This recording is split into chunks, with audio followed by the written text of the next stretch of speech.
Vladimir Poutine a promis de punir très sévèrement les assaillants de l'attaque à Moscou hier soir. L'attentat de Crocus City Hall est sans doute la plus meurtrière dans le pays depuis une vingtaine d'années et le bilan s'est encore alourdi, Martin Lange.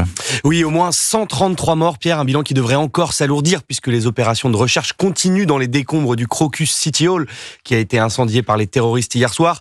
Par ailleurs, une centaine de personnes restent hospitalisés selon les autorités russes. L'attentat a été revendiqué dès hier par l'État islamique, le groupe terroriste qui a précisé aujourd'hui sur l'un de ses comptes Telegram que l'attaque avait été menée par 4 combattants. À la mi-journée, le président russe Vladimir Poutine a pris la parole, promettant de punir les responsables de cette tuerie. Tous les exécuteurs, les planificateurs et ceux qui ont ordonné ce crime seront à juste titre inévitablement punis, quel qu'il soit et quel que soit celui qui les a dirigés. Je répète, nous identifierons et nous punirons tous ceux qui se sont tenus derrière ces terroristes. Vladimir Poutine qui a indiqué que 11 personnes avaient été arrêtées, mais le président russe n'a jamais évoqué les revendications de l'État islamique, préférant pointer du doigt l'Ukraine. Selon lui, les 4 assaillants auraient été interpellés alors qu'ils se dirigeaient vers l'Ukraine et qu'ils souhaitaient franchir la frontière. Des vidéos circulent sur Internet, impossibles à authentifier. Elles montreraient ces assaillants interrogés par les forces de sécurité russes. Ce sont des citoyens étrangers, a confirmé Moscou. Peut-être des Tadjiks, une information qui n'a pas été confirmée à l'heure actuelle. Les Ukrainiens, eux, ont nié tout lien avec cette attaque, accusant même les services russes d'en être à l'origine pour mieux viser l'Ukraine. Des déclarations qui font réagir. L'ancien président du Conseil européen, le Polonais Donald Tusk notamment, espère que cette attaque ne servira pas de prétexte à une escalade de la violence. Merci Martin Lange de ces dernières précisions. Quant à Washington, le chef de la diplomatie américaine, Antony Blinken, condamne un acte odieux et le terrorisme sous toutes ses formes au lendemain de cette attaque, on l'a dit, revendiquée par l'État islamique, alors que Vladimir Poutine a dit que les assaillants avaient devant eux un avenir très pénible. Bonsoir Patrick Martin-Genier. Bonsoir. Spécialiste des questions internationales, beaucoup de rancœur, on le sent, presque de la haine sur le visage de Vladimir Poutine quand il prend la parole, et qui s'en prend directement aux Ukrainiens sans même évoquer l'État islamique. Pourquoi cette posture ? Parce qu'il n'en a rien à faire de l'État islamiste, il n'en a rien à faire de cette menace terroriste. La seule chose qui l'intéresse, c'est de poursuivre son aventure criminelle en Ukraine.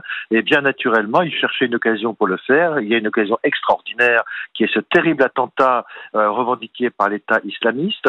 Et donc, bien naturellement, il saisit cette occasion depuis le début pour tenter de faire une nouvelle opération en Ukraine. On sait que Peskov, le porte-parole du Kremlin, avait dit en début de semaine, après la réélection entre guillemets de Vladimir Poutine, que la Russie était en guerre. Eh bien, c'est une occasion unique, bien qu'elle soit dramatique, pour effectivement imputer la responsabilité de cet attentat sur l'Ukraine, pour éventuellement décider d'une mobilisation générale pour, selon lui, écraser l'Ukraine qui serait responsable de cet attentat. Alors, plusieurs pièces du puzzle s'amoncellent avec les éléments que vous venez de donner. Déjà, alors du coup, est-ce que vous-même, Patrick Martin-Genier, vous êtes extrêmement sûr ou à 100% sûr de l'authenticité de la revendication de l'État islamique ? Écoutez, a priori, donc des spécialistes de l'islamisme radical ont vérifié ce communiqué de l'État islamique du Khorasan, qui est une province d'Afghanistan, qui effectivement, a des raisons d'en vouloir à la Russie. L'État islamique qui a été combattu par la Russie aux côtés de Bachar el-Assad, qui est lui-même un criminel. La Russie a combattu auprès de l'État islamique. Donc, il y a effectivement des motifs d'opposition majeure entre l'État islamique et la Russie, des motifs d'en vouloir à Vladimir Poutine, mais également la montée du radicalisme en Russie, tout ça, il y a véritablement une menace. Maintenant, si je vous dis qu'il devrait y avoir une enquête indépendante, il n'en y aura jamais en Russie, parce qu'il n'y a aucune institution, aucun organe indépendant. Vladimir Poutine a décidé d'imputer cela à l'Ukraine, quelles que soient les autres causes. Et pour moi, cette revendication de l'État islamique, oui, est une piste extrêmement sérieuse. Donc, cette thèse complotiste de se dire que ce sont peut-être les Russes eux-mêmes qui ont fomenté cette attaque pour pouvoir se servir de levier contre l'Ukraine, c'est complètement faux. Écoutez, moi je ne pense pas que les services secrets russes soient à l'origine de cet attentat. Qu'ils en bénéficient, qu'ils en tirent les profits, qu'ils l'instrumentalisent au profit effectivement de l'Ukraine. Non, je ne crois pas que la sauvagerie puisse aller jusque-là. quand même des enfants sont morts, plus de 133 morts. Et donc, vous avez dit, pardon Patrick, que Poutine n'en avait rien à faire. Donc, oui. L'opinion publique compte visiblement peu pour lui. Oui. Maintenant qu'il a été réélu en plus. Oui, enfin réélu à 87% des voix. Il faut savoir que le régime de Poutine est une terrible dictature. Il cherchait une occasion effectivement pour continuer à intervenir en Ukraine, mais je pense que sans avoir fomenté directement, encore faudrait-il effectivement, il faut faire extrêmement attention, être prudent. Est-ce que les services secrets russes auraient eux-mêmes provoqué cet attentat ?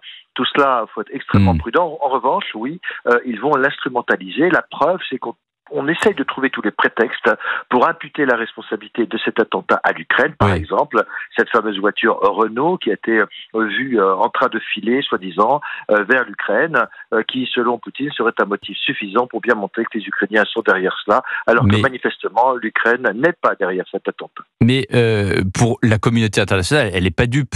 C'est-à-dire quand Poutine dit ne mentionne même pas l'État islamique et parle tout de suite des Ukrainiens. Alors du coup, quelle relation, j'allais dire, de Poutine avec le reste du monde, même, j'allais dire, du côté de Pékin, est-ce qu'il s'enfonce pas encore plus, ou alors est-ce qu'il se dit que de toute façon, il n'en a rien à faire, pour reprendre ce que vous avez dit au début de l'interview?